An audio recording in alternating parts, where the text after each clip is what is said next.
Hello, ladies, and welcome to 2025. This is our very first monthly money date. So, in today's monthly money date, and just give me a second, I see my laptop um is about to switch off.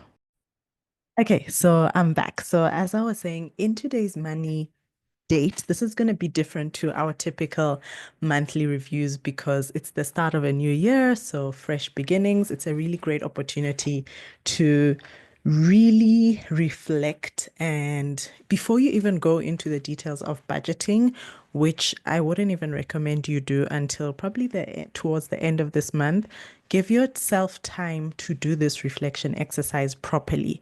Because the reason why a lot of people don't achieve their financial goals from year to year is they just go straight into the do, and they don't even take time to reflect on, okay, what worked, what didn't work, what do I need to refine, what do I need to stop doing, what do I need to amplify that has been working for me. And so when you just go straight into, oh, let me just put the budget together and let me start tracking my money, you miss out on the golden opportunity to really use your past results as learnings, as wisdom that you can extract to become even stronger and accelerate your results even faster. Okay, so don't try and rush in this exercise. Take your time doing this exercise. It's really going to do you a lot of good to be very intentional about it. Okay, so I have prepared a Google Doc that I'm going to share the link with you. So give me just a moment to open it up.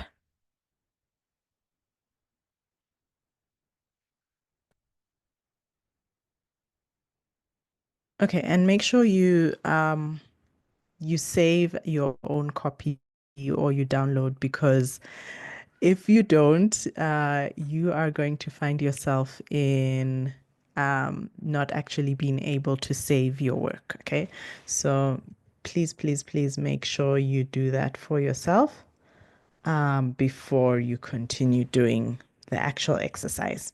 Okay, so I have shared, excuse me, I have shared the link, the shareable link with you all the in the chat room, and I am going to also share this in our learning portal. Still rebooting from the holidays, ladies. Still rebooting from the holidays. Okay, so let me go right into the Google Doc. Uh,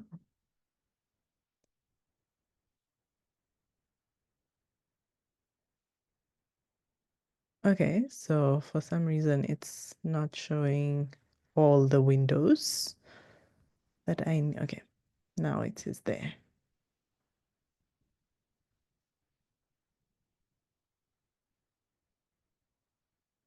Okay, so just drop me a thumbs up if you can see my screen. I believe that you can all see my screen. Okay, perfect. Now, like I said, don't rush in this exercise. Really take your time to reflect, and doing the exercise that I encouraged you all to do by just doing a dump of all your transactions over the last year and allocating those transactions to the categories that I have put for you all in the Budget Like a Boss template is going to really help you have so much more knowledge and insight as you do this exercise. Okay, so the first thing that I want us all to do, and I am not encouraging you to share your wins so that I can, share a testimonial. I am encouraging you to share your wins because the more you celebrate yourself, the more you share your wins, big and small, the more you anchor into the frequency of celebration. And guess what? The universe brings more opportunities, more circumstances, situations that create wins. The more you celebrate your wins, the more you win. It is not a coincidence. Okay. So I want you to get into the habit of celebrating every single win. So, what has been, I would say, 1 to 3 of your biggest financial wins in the past year? It could be that you paid off a credit card that you had been wanting to pay off for a long time. It could be that you bought your first investment property, which we definitely need to celebrate. It could be that you got a huge pay raise and you use that pay raise to pay yourself first.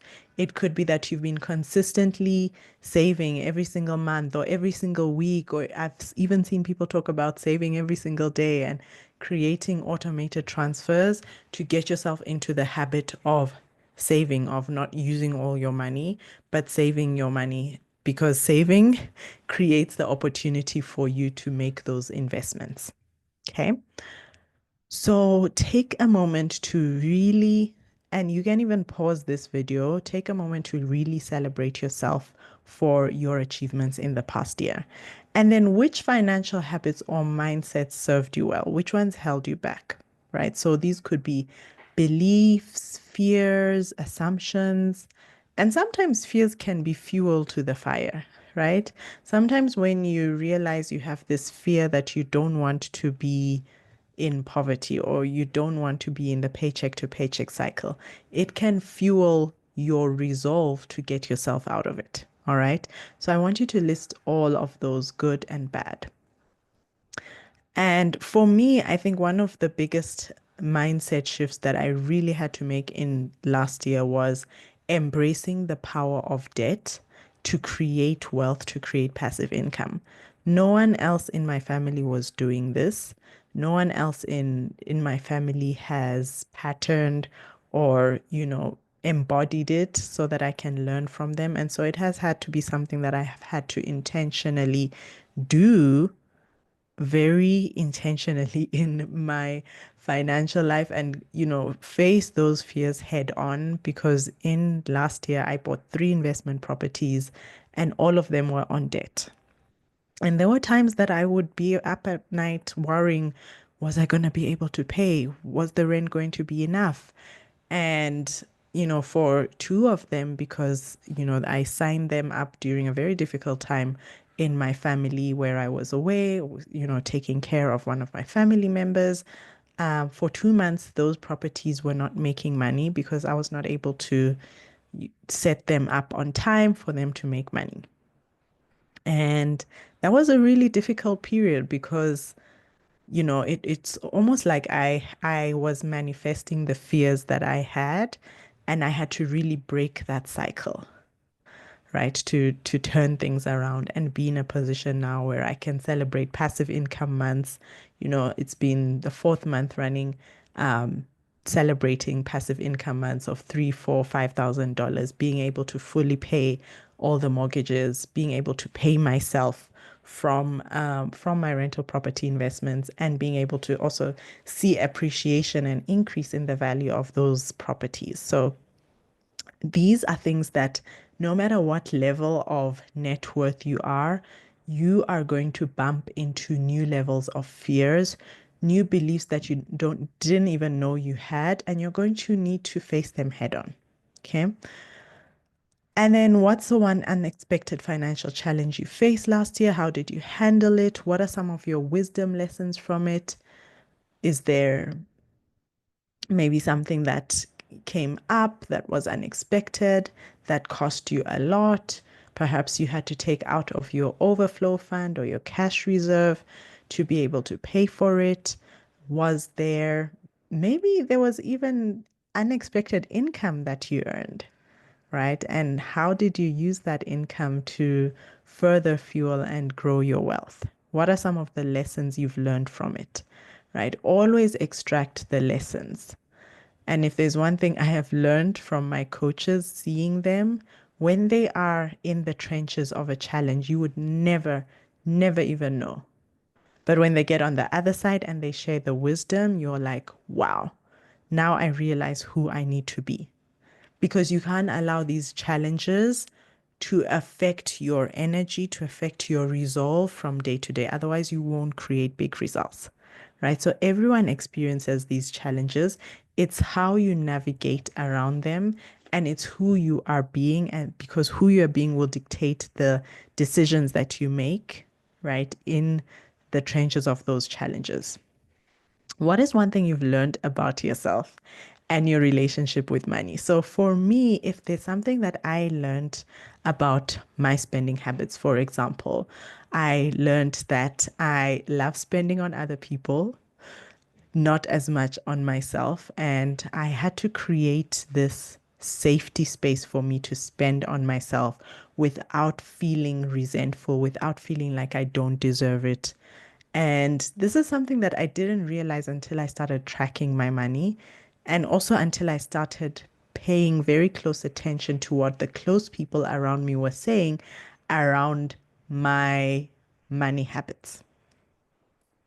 When it comes to saving, I don't think I have a problem with saving, but when it comes to making investments, I definitely have become more savvy, especially in my business. So, in the early stages of my business, people would say, invest for growth, invest for growth, spend money on this mastermind, invest in this. And, I would put my money in all the things. And I think just as the world is evolving, I have also really, especially around the coaching, coaching and personal development, I have definitely become more savvy. And I have also realized that I want to really go all into the investments I make. So, for example, the mastermind that I have joined, yeah, it was an expensive mastermind, well over $20,000. I want to really go all into it. I don't want to be one foot in, one foot out, because I've realized that investments like those it can be very intangible what you get out of it, right? And if you only have the excitement when you make the investment, but then you don't go all in to integrate, learn, and implement whatever you're being taught by the coach or the mentor, then you're really not getting the most out of your investment. So, those are some of the insights that I've learned, and hopefully they'll, spark some sort of ideas or some aha moments from your end on what are some of the things you can reap, or some of the habits, learning lessons from your relationship with money. Okay, so I'm not going to go through all the questions because I think it's very self-explanatory, but the rest of the questions in this financial reset document are categorized around spending, debt, and investing. Okay. And I want to just fast forward to the debt and investing bit because that's where my zone of genius is. But I think spending is equally as important because we cannot just focus on what we are investing or how much debt we are taking on to invest, good debt, I mean. You also need to focus on how much you're spending because the more you manage your expenditures, the more you're able to fuel your investing and speed up your investing even more. Okay. So, where did your non essential spending go last year? And I want to see if I can actually present my screen. So I'm going to try and present my desktop. That way you should be able to see everything. Oops. I didn't intend to share my mailbox, which is quite full right now.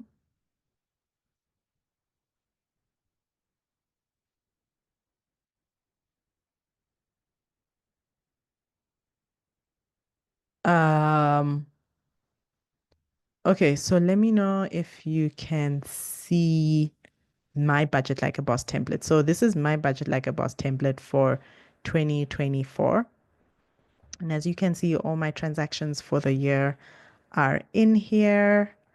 And so if you go to the annual review tab after you categorize all your expenses, you can actually see where your expenses went in each month, which is really, really powerful. And if you want, you can even categorize or create a pivot table I haven't done this, but you can actually create a pivot table. So you literally just select all the data and then you click Insert Pivot Table and it will just open a new tab. And you can look at your detailed subcategory because I think this is also equally as powerful,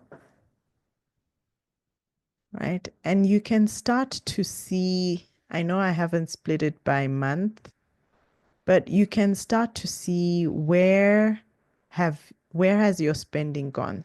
So, without even going into the details, I can see I made big amounts in my expenditures. Um, there was once of income that I earned, which was awesome. Um, Spending on my business as well. I can see that the mortgage took quite a lot of my income, but that's not unexpected. This is the mortgage for the house I live in, but it's going to spark some thought in me. And one of the things we've been thinking about with my partner is, do we actually need to own this house? Does it make sense to maybe sell it and then rent it out from the seller that we'll buy it from? Because we'll actually spend less if we rent a similar sized apartment than the money that we're spending on the mortgage, given the current rental yields.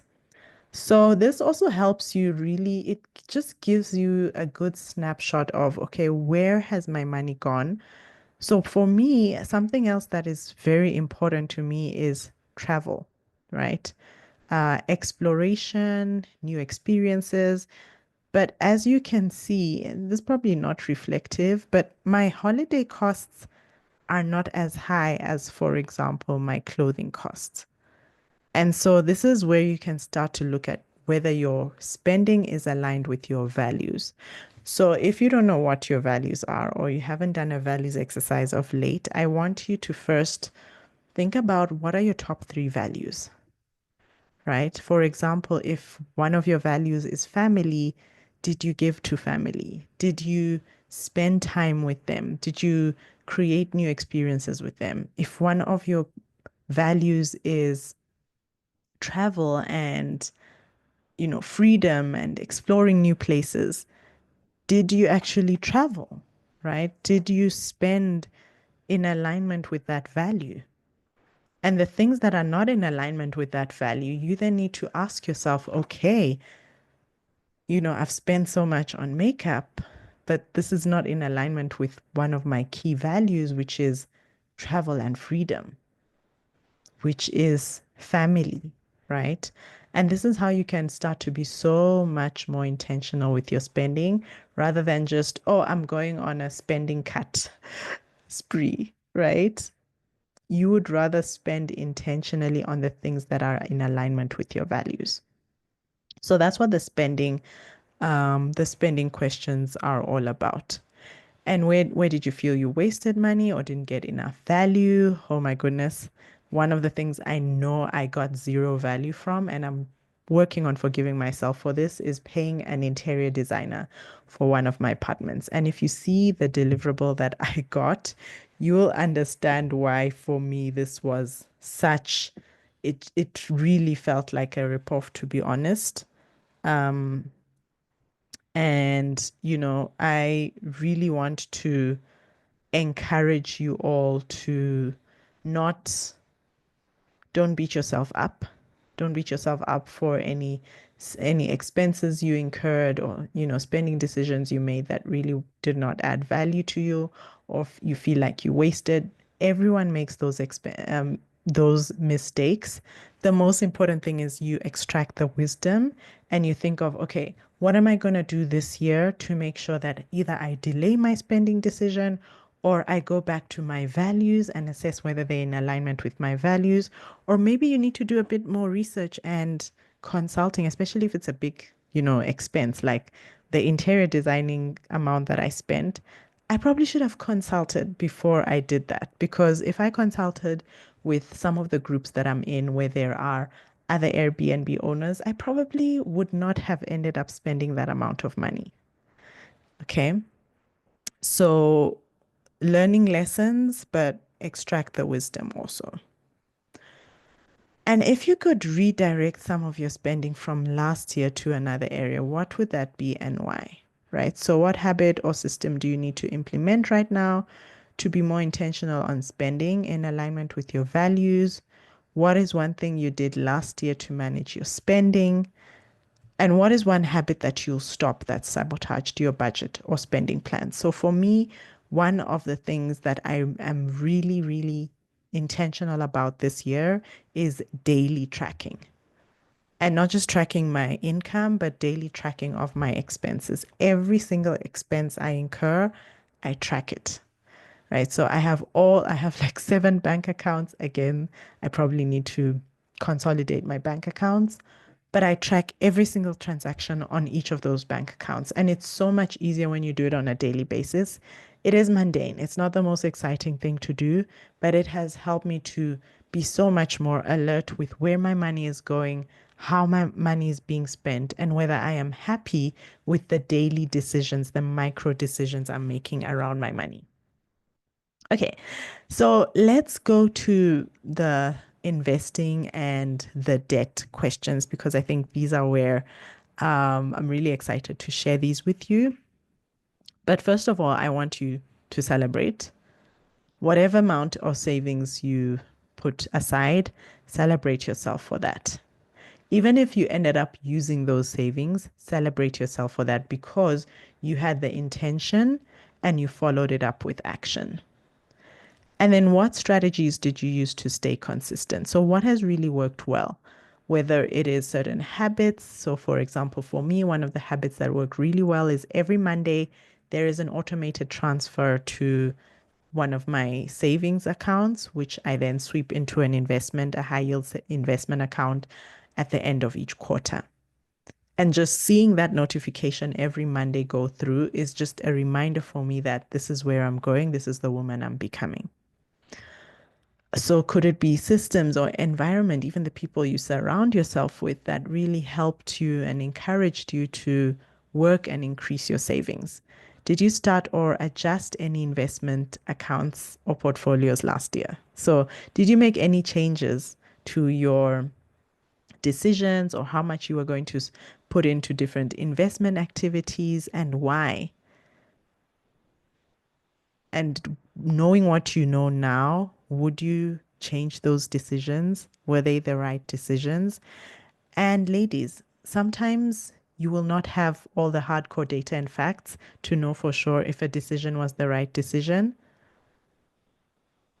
But the one thing that I believe in is intuition. And I don't think we use it enough as women, right? So this is something that I really want you to be so intentional about. Um, just making sure that you really look into this. Okay. So did you start? Oh, sorry, I've already gone through that. How did your emotional responses to market changes affect your investing decisions? So depending on what you invested in, and this could even be in property, right? So, you know, I always talk about how things like the stock market is so much more volatile than property. But last year, interest rates changed a lot, right? And obviously, they changed for the good because they went down. So if you had invested in a property and you had a mortgage on it, chances are your mortgage payments today are lower, even if by a small amount, than they were at the start of last year. But were there moments during last year where maybe there were talks about a recession or, I think the cost of goods just started becoming so much more, or you would do grocery shopping and suddenly you're paying 10% more than you did 3 months before? And did any of these external factors influence how you felt about your investing decisions and your investing actions? Very, very important because as a savvy investor, you need to become very resilient. Now, this does not mean ignoring anything, any information in the market, but it does mean that your decisions should not be swayed by external events. Okay? Your decisions, if you've made a decision that you are going to build wealth portfolio in property investing, for example, and the interest rates go up by, say, 1%, your decision to do that should not be influenced by an external factor like that. Instead, you should be thinking, okay, how can I make this more affordable? Do I need to accelerate my saving? Do I need to pay a bigger down payment so that my monthly mortgage is manageable? Right. So important that you are thinking around your emotional responses to market fluctuations and how those market fluctuations affected the decisions that you made or whether they did, if any. Okay.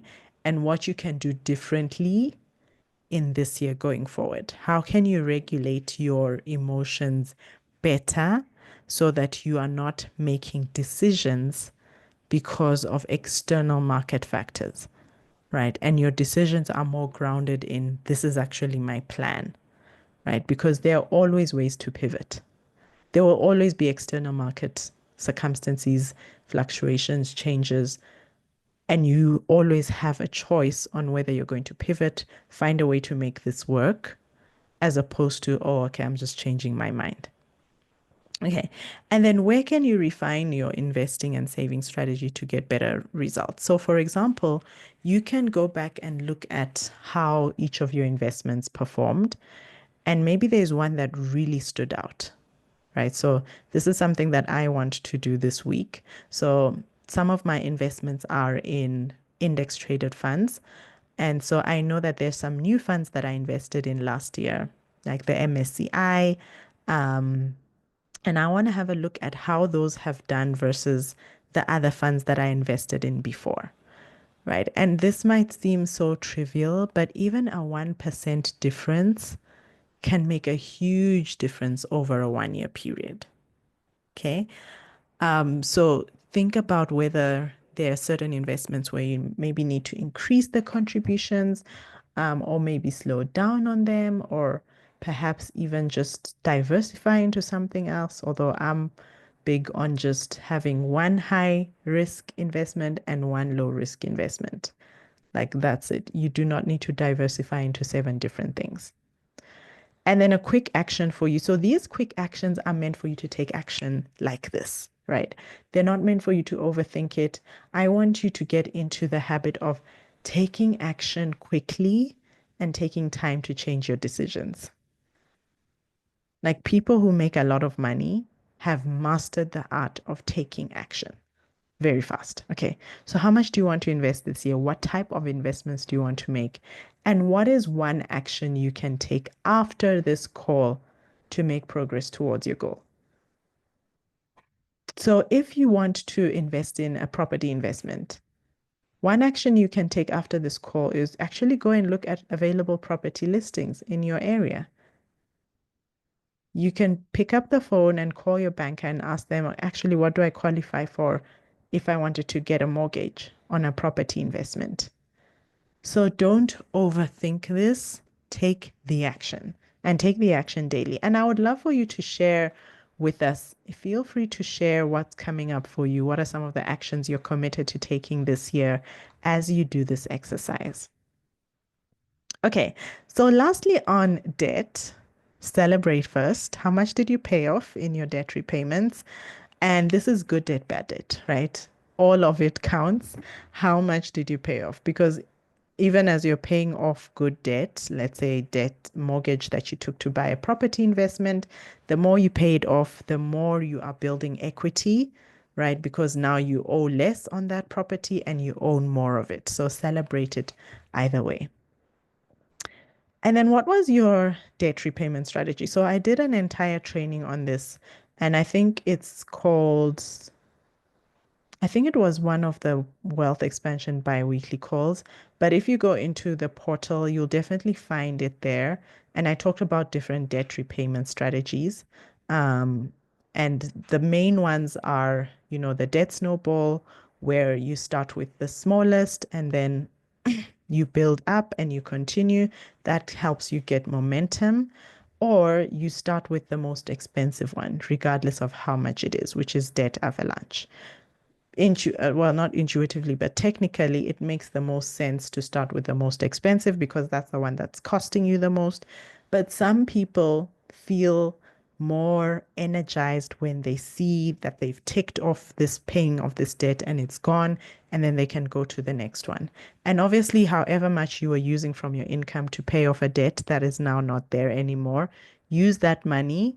That's why it's called the snowball. Use that money and add it to your monthly repayment for the next debt that you want to tackle. So, what are some mindset or habits that you've noticed in your approach to debt? So, did you notice yourself paying it down and then taking out more debt? So maybe you paid off your credit card and you found yourself taking out using your credit card to spend. Are you constantly avoiding looking at your statements? Do you feel overwhelmed?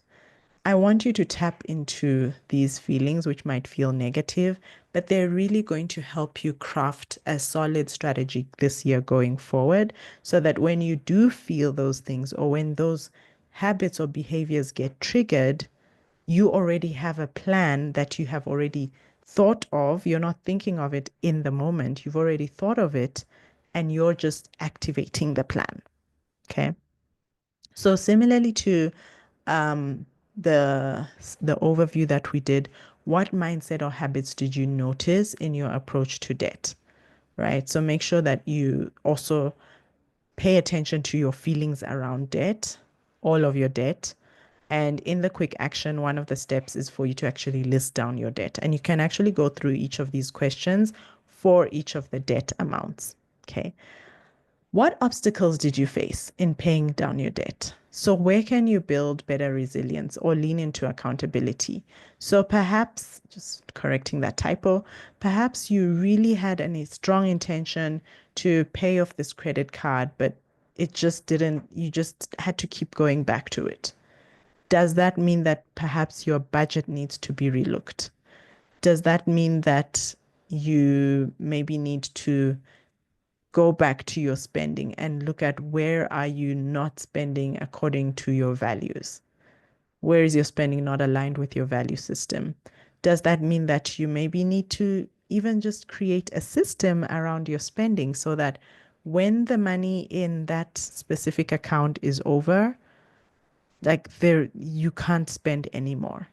This is something that has worked for so many women and myself as well.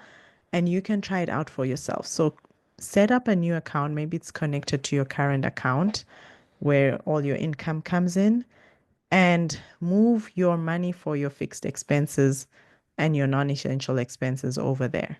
And all your debit orders, your automated transfers come off from there.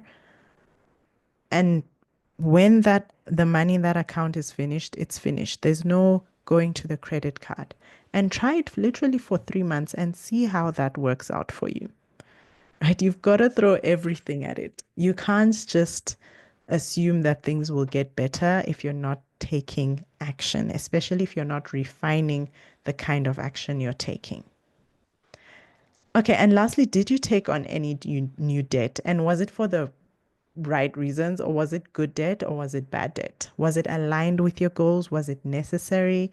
Was it out of obligation? I see so many women taking debt to help people well, it's not like they go to, get an overdraft or go and get a short-term loan, but I see them, they have this short-term loan that they're paying, but they're also giving to their parents or giving to their siblings so much money. And I'm like, you cannot afford to do that, right? And it's even not sustainable. You would rather cut down the amount that you're giving, pay off your debt faster so that once you've paid off this bad debt faster, you can give even more, right? And those are some of the mind shifts that you need to start thinking about. Okay, so your quick action step for the debt section is to really list down all your debts. This is so easy to do. And find like literally while we are on this call, find the balances, right? Go and check your debt statements like now as I speak, and write down how much is your current balance on each of them. And if you know the interest rate, put down the interest rate and then pick a repayment strategy for each. right? Are you going to pay the minimum payments? Is there one where you really just want to get rid of immediately?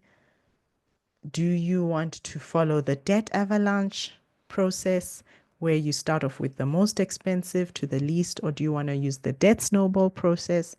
What do you want to use to tackle your debt? Right? And I'm not saying now go straight into the do, but there are small action steps you can take today that are really going to save you a lot of money. Things like setting up automated minimum payments for each.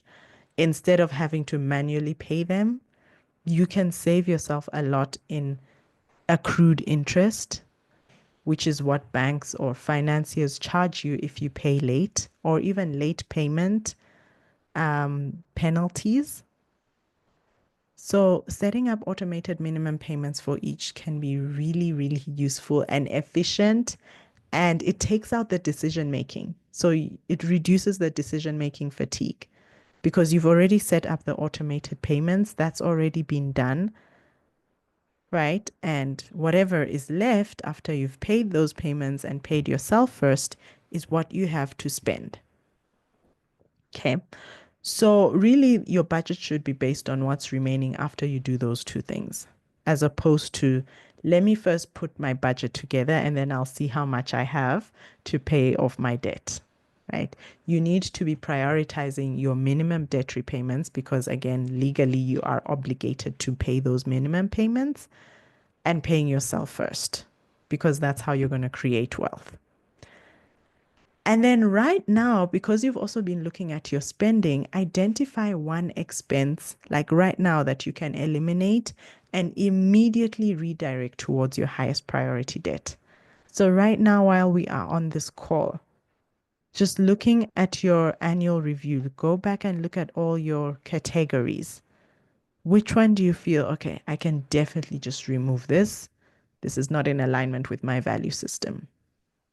Don't overthink it, right? Take action consistently. And I cannot wait to see your aha moments and your realizations. Be sure to share them in the channel, and I will see you soon. Bye, ladies.